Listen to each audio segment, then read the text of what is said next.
everyone, this is David Stark from WatcherPass.com, your website for movie reviews, interviews, and recommendations. Today I'm joined by Jill Awbrey, who is the writer and star of Held, which is releasing on April 9th, 2021. We're going to talk to Jill in just a second, but first let's check out the trailer, and while you're watching, if you can like and subscribe to this channel, that would be fantastic. It helps me out a lot. Thank you. What brings you out this way? Just a weekend trip. By yourself?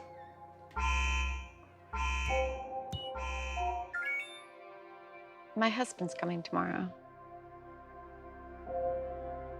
This weekend's important to me. Me too.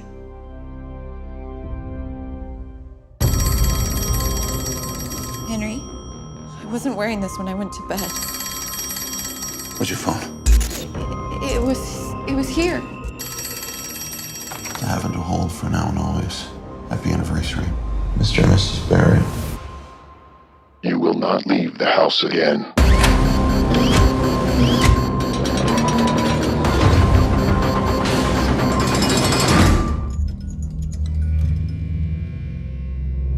So thank you so much for joining me. This is Jill Awbrey, the writer and star of Held, which is releasing April 9th, 2021. It's kind of an interesting, perfectly timed film for the quarantine. It deals with kind of being held in a geographical location and a relationship. It kind of deals with a lot of themes I think a lot of people have probably gone through in the last year and maybe are going to, stop experiencing soon, but I guess we'll see. We just don't know what's going to happen in the future. So thank you so much for joining me. Thank you so much for having me. It's so nice to meet you. It's a pleasure to meet you too. So one thing I was wondering about is, you are the writer and the star. So I guess what was the inspiration for this film? What, did you have a really bad vacation, or did you just kind of, did the lockdown kind of make you think about other lockdown topics? What caused this film to kind of come to mind? There were a couple of different things that inspired the idea early on. I think it was a few years ago, I had heard a story on the news about a couple that went to an Airbnb and found out there was a security camera right above their bed. Oh, and recording gosh. them while they were there. And I thought that was horrifying, of course. So that had kind of lodged in the back of my mind, but I didn't at the time really know what to do with it yet. And then the Me Too movement happened. And watching all of that play out, I felt just compelled to find a way to create a story that used those themes, that paralleled perhaps my own journey to finding my own voice. And so the character of Emma, the story of Emma and Henry started to really take shape in that way. I actually started writing the script in the middle of the script, sort of at the moments in the film that are the most heightened and intense with their relationship was actually what anchored me into the story and the idea, and then kind of developed it out from there. So yeah. I think that's such an interesting tactic, because this film definitely has a few arcs. Like at the start, I was like, okay, this is like an interesting, kind of paranoia horror film. And then it takes a few turns later that I'm like, oh, this is really like, this is much kind of more nuanced and fleshed out than I kind of originally expected. And it really, throws you for some loops. So that's kind of interesting that you had those in mind first, and started to kind of build a story that would lead you there. Yeah. I mean, it was really interesting to then kind of knowing where I wanted the story to go and what I wanted the journey for Emma to be over the course of the film, trying to find ways to, and particularly for low budget filmmaking, how do you work within those parameters? We needed a single location that could be basically where the film was shot, and trying to figure out how do you work in, some other characters while keeping that single location? How do you develop all the crazy ways that they end up being controlled in the film? And I got to do a lot of fun research on like biomedical technology and new things that are being developed there to sort of say like, okay, well, so what's the next extreme jump with that, and get to play with that. So it was a lot of fun writing the script, because I got to research all kinds of different things from, home security systems to biomedical tech. And it was a lot of fun. Yeah, it seems like this is like the the future home, the nightmare future home, right? This is the home of tomorrow, but everything is terrible in this film. It's interesting you mentioned that it's a low budget film that kind of has to deal with those confines. I think it did a great job. Like you can't nothing about it screams low budget when you're watching it because the house is perfectly done and the camera work is really well done. But one thing I was wondering when I was watching it again is this feels like a film that you could have perfectly made during quarantine because you had a small cast, so single location. Was this film before or after kind of the like lockdown, went into full effect? We shot it before COVID. Okay. So yeah, we actually shot it the summer before. So it has proven to be more timely in a kind of nightmare way than I think anybody would have ever anticipated. I don't think the lockdown nature of it was really what we were thinking was going to be like the really relevant point. But yeah, it turned out that we've all spent a lot of time trapped inside our homes. Mhm. Yeah, and this film also deals with being trapped in a home, but then also kind of being, as you find out, their marriage is having some problems, so it's also kind of being trapped in a relationship as well, which I think is another very timely aspect of COVID. I mean, you hear all these stories about, people think that there might be a wave of divorces after, or people, even people shacking up just for quarantine because they're like, well, I need some sort of human interaction, and this is the only way to safely do it. So it's just kind of interesting that those themes are interesting. I guess sad that those themes are so relevant right now.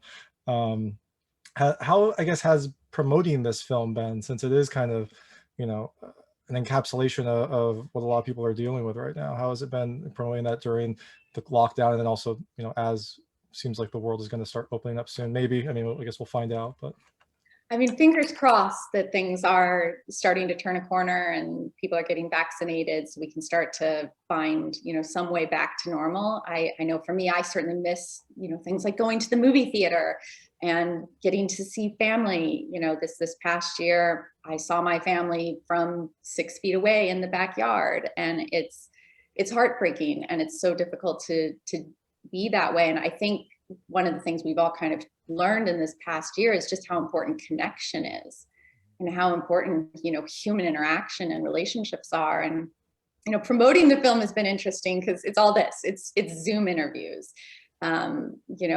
It's talking with the cast and the crew and reconnecting with them, but it's all from a distance. So it's been it's been exciting, but it's also been challenging because I just want to like run and give everybody on the cast and crew a big hug, and you can't really do that right now. And so it's definitely been a challenge, but we're excited because we're starting to see movie theaters open back up, and so I'm hopeful that people will be eager to go back to the movie theaters. yeah, I mean, we'll see. I think it might be a long journey, but I know that there is that pent up kind of desire to just go somewhere. I mean, like you were saying, a premiere, you would normally be in a theater and you would have the cast there and you can get instant reactions, whereas here it's a little bit more disconnected than I think it would normally be. Yeah. And one of the things that I thought was really interesting is some of the ways that this couple are controlled is they're kind of forced into I guess traditional marital roles, marital norms.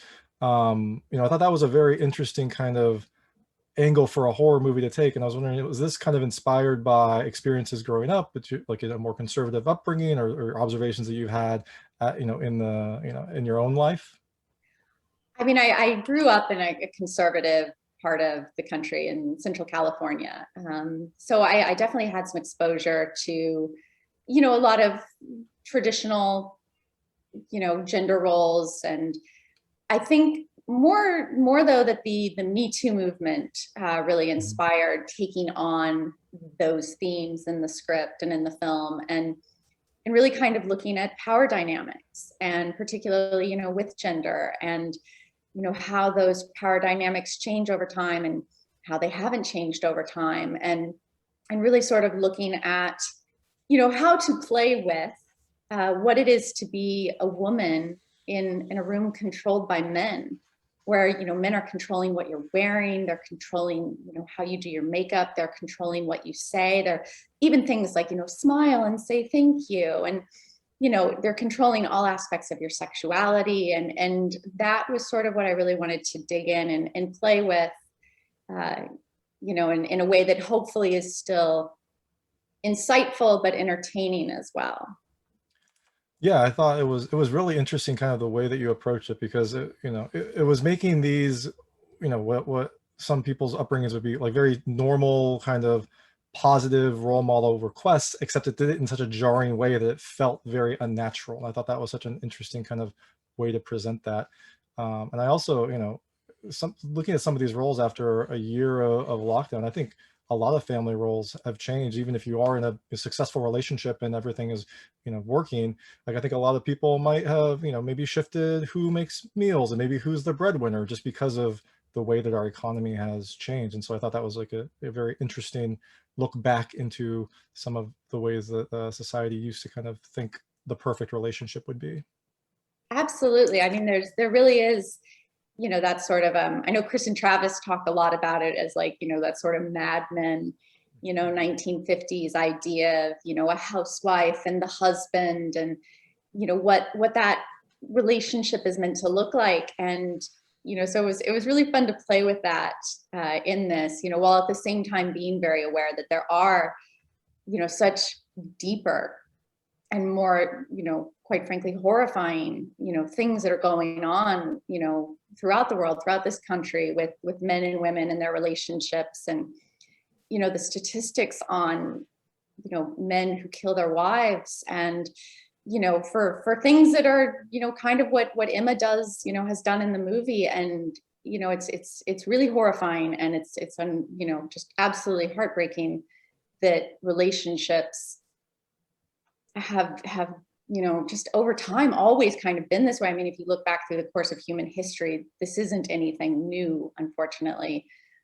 So I'm hoping that with this movie, to kind of, shine a little bit of a light on that. And, I think it will be really interesting to see, because I have a feeling that it might play very differently for men and for women. And so I'm very curious to sort of see audiences' reactions on that. I think you're right. I think it'll have very different reactions. Even regionally, it might have very different reactions. Yeah. But I think that horror is such a great vehicle for this, because you do get to kind of, I see there have been a few horror movies recently that have come out that have looked into kind of uh, relationship violence or gender violence and things like that. And I think it's such a great hook, because you can kind of get people to watch the film, maybe that wouldn't normally be interested in that subject matter, and then kind of as it creeps up, it causes people to think or have a conversation, or maybe even reevaluate their own dynamics, which is just such an important thing to do all the time, but especially now when everyone is kind of doesn't have the freedom to move like they used to. Yeah, absolutely. I mean, horror is such a great genre in that way, because you can really look at social issues, and you can shine a light on things that are usually kept in the dark, and that terrify us as a society, as individuals. And you can explore them in a way that is hopefully entertaining as well. But at the end of the day, hopefully you walk away thinking about it, and maybe asking some questions, and it can spark some conversations, which would be really amazing. Yeah, definitely. So some in-person conversations, maybe some Zoom conversations. There you go. We'll deal with the world as it is. Exactly. The house that you found was just an amazing house. Like I thought it was. I want to go there wherever it is. How did you find that place, and where how did you get them to agree to let you? You didn't hurt the house very much, but let you kind of film No. this movie there. Chris and Travis found the house. They found the house. It's actually in Fresno, California, in the Central Valley, which is where I grew up, and where Chris and Travis live. So they found the house there. It's an extraordinary house. It just, I mean, and then everything that they did with the production design and the art design. And I know that there were so many people involved with, donating furniture to bring in to create the really specific look and feel that they wanted. And it's a real testament to Chris and Travis and to everyone on the crew, that they made that house look absolutely amazing and terrifying all at the same time. It had such a sleek modern look. I actually wasn't sure if it was like an Airbnb that you rented and then you're like, oh, by the way, we need to rent this for 3 months, and don't worry, it'll be the same when we get it back to you. I wasn't sure how you I totally negotiated understand when that. you get it back. Absolutely. Yeah, it was a really well designed house. I kind of wanted to take some notes on that. It looks like a great place to, live or go to. It's gorgeous. And then I guess, this isn't a big crew, but there are kind of 3 or 4 main characters. How did you how did you find them? Had you worked with them before, or did you just kind of put the script out and see who was interested? So Chris and Travis actually already knew Bart. I think they had met him at Sundance. And so they kind of, I think from the moment we started working on the script together, I think they sort of maybe had him in mind, like Henry.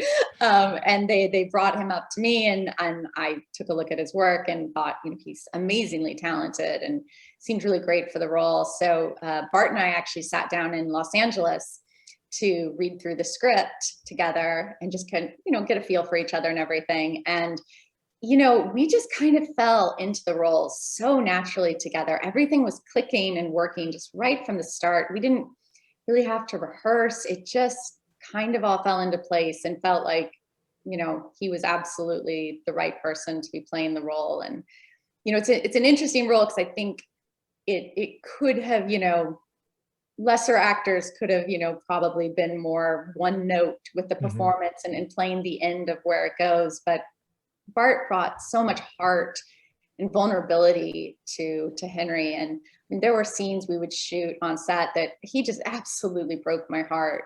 So he was really incredible. And then the rest of the cast was really found the traditional way. Chris and Travis put out casting notices, and actors submit self-tapes nowadays. So we started with going through those. And it was really great though, because I feel like we found just the really like perfect right people for every part. And as the writer, it's so interesting to see these characters that you've had living in your head for so long come to life. And every single one of the actors brought the character to life just beyond my dreams and brought so much of themselves to it. And it was just I'm blown away by the performances of everyone in the film. Yeah, the performances were all great, and especially you and Bart had, such complicated, kind of nuanced characters. And I agree with you that there were many more layers than you kind of expect in your typical, horror seclusion film. There was a lot more kind of emotional turmoil and depth than I think, you would normally expect. So yeah. And we spend the whole time with you both, so I guess that's a good thing. It keeps you engaged. So I know, right? I mean, there's definitely a unique challenge when you're like, okay, great, the audience is going to spend a lot of time with these 2 people, so let's try to make them at least a little bit interesting and engaging. Definitely. So now I'd like to move, I call it the lightning round. It's just a very short, lightweight questions that kind of relate to the characters and things that happen in the film, and see, how your experiences map onto those. You can feel free to pass on any of them. I won't be offended at all, but I try to keep them very answerable. So what is the longest Uber or taxi ride you've taken? Ooh, probably an hour and a half going from my house in LA to Long Beach Airport. Ooh. And that was actually probably like 10 miles, but you were just stuck in traffic. So. Exactly. Mileage-wise, it's not that far, but it's forever. Have you ever left something important in an Uber or a taxi? Fortunately, I haven't. I can't imagine, particularly something like what Emma leaves her journal. And the horror of knowing that some stranger might find it and read it, no. So luckily I have not left anything behind. Excellent. Have you ever had an Uber or a taxi driver repeat? Like you just, requested another ride and that person just kind of showed up again? No, I think, being in Los Angeles, it's a pretty big population. So that would be a little unusual, and probably you'd have to sort of be, I don't know. That feels like a red flag to me. I'd be a little nervous about that. Sounds like the premise for Held too. Exactly. Do you have cameras in your house? We do not. Okay. We have been actually talking about getting some security systems for like outside the house, but we don't have anything on the property yet, and I have mixed feelings. It would be great to have security. At the same time, you kind of never know who might be watching. So Well, and you've done all the terrible research too, so you're kind of the worst person to try to come up with a solution, because you know everything that could go wrong. So I guess that kind of answers the next question. Do you have like, smart home devices, connected devices, things like that, like a Nest thermostat or something on those lines? not right now. It's interesting because we've stayed at some Airbnbs that have that stuff. We were at one a couple weeks ago actually, and the alarm system talks to you and it tells you about the smoke detectors in the house and things like that. And it's a little unnerving, particularly having now, written and researched this film. It was definitely, you're a little bit more aware, a little bit more concerned, I think. Exactly. And I guess, this is a perfect follow-up. At these Airbnbs, have you ever had one of these smart home devices malfunction for whatever reason, either like not unlocking or not, disarming, anything like that? No, thank goodness. No problems yet with the smart technology, but I mean, it's such a nightmare. It's really, it's such an interesting thing that we're putting more and more trust in these devices. And, like that Airbnb we recently stayed at, I noticed that the passcode to get into the house is clearly one that they don't change, so everyone who's stayed there in the last year has this passcode to just, enter it into the keypad and walk right in. And so that sort of thing is, I think, it's terrifying.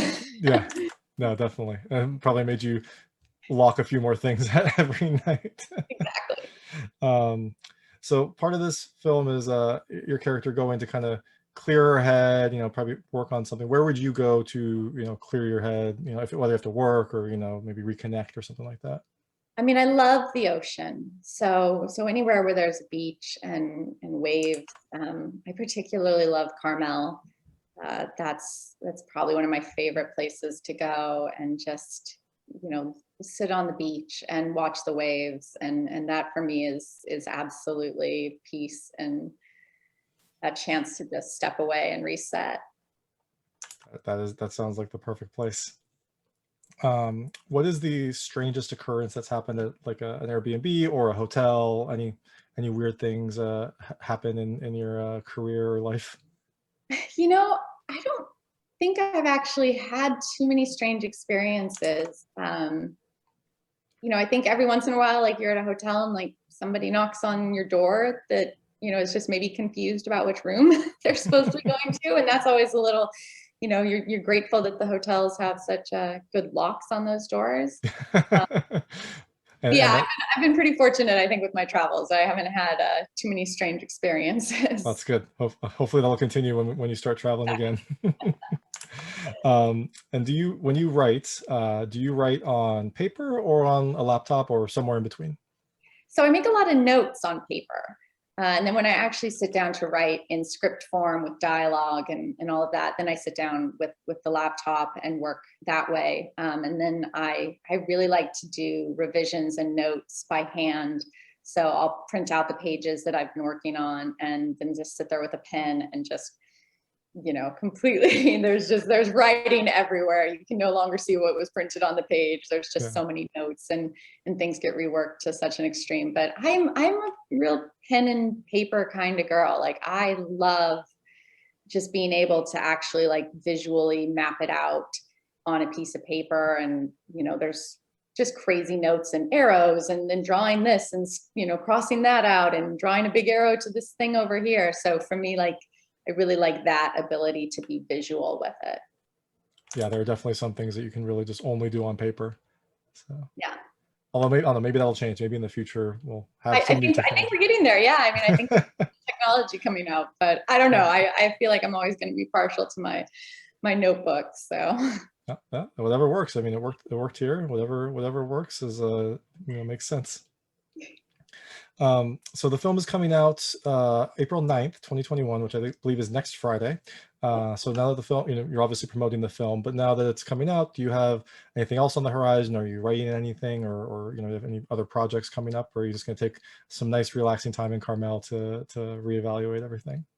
Well, all this time at home this past year has given me some great time to write. So I've written 2 scripts. So I've Awesome. got 2 scripts that are, kind of ready to be shown around. So hopefully we can be on to the next project. So Well, that sounds perfect. I'm excited to see them. thank you. Well, awesome. So thank you so much for joining me. And the film is Held. It comes out April 9th, 2021. So you can check it out if you're stuck in lockdown. You can check it out at home. Just make sure that you check all your smart devices. Make sure that they're all working properly before you start this, because it is a journey, and it'll make you reevaluate some of the things about your house or the Airbnbs you stayed at. Absolutely. Thank you so much. Thank you so much, David.